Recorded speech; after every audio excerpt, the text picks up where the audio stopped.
I think financing is a very, very powerful tool to create the right behaviors, notably to create more transparency and to reward, I would say, a clear roadmap in terms of ESG and clear strategies in terms of ESG. So I think our very first sustainable supply chain finance program is actually dated 2016, so quite a long time ago.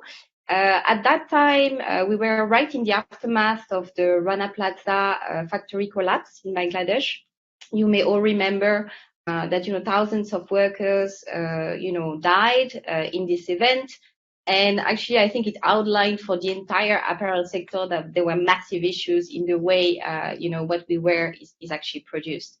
So at that time, actually, the initiative of Puma, which is the German sportswear company, basically, we set up a program where we wanted to look into the environmental and social aspects of Puma's supply chain. So with the cooperation of the World Bank and IFC at the time, Puma designed a methodology to review the performances of their suppliers in terms of environmental output, for instance, anything related to water usage at the time, carbon, anything related to social, also environment in the factory. So notably when it comes to, basic, I would say, labor practices, like is there any children working in the factory?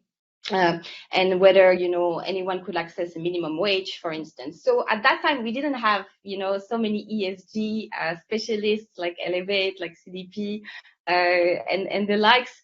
So Puma came up with their own methodology, but also helped by the World Bank. World Bank has an arm called BetterWorks that would go into the factories and, set up a methodology to review the suppliers' practices. And so what we did is basically first assess the state of the supply chain, and then deploy capital through supplier financing program to those suppliers. And supplier financing is actually a very inclusive form of financing. Supplier financing, the basic concept is that a large buyer like Puma would leverage its own creditworthiness to offer to its suppliers the possibility to sell their invoices, which are owed by Puma at a later stage, at an attractive rate, which is based on the creditworthiness of Puma. And this is very, very powerful because, the supplier, if it's the supplier in Bangladesh, for instance, they do not need to establish a relationship with BNP Paribas.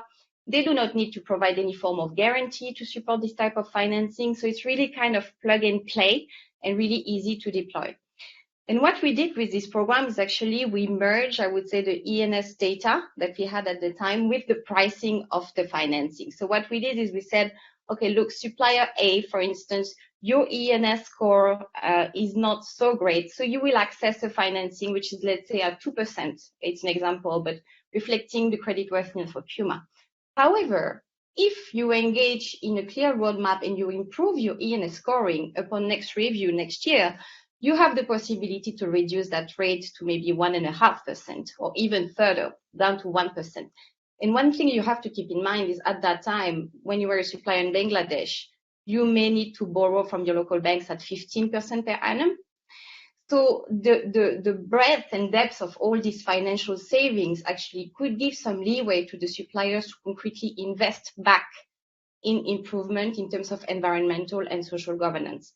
So it's really a sort of virtuous circle which is created over time, where first of all the financing, I would say, motivates the supplier to disclose their ENS status, and the financial savings help to invest concretely in environmental and social governance.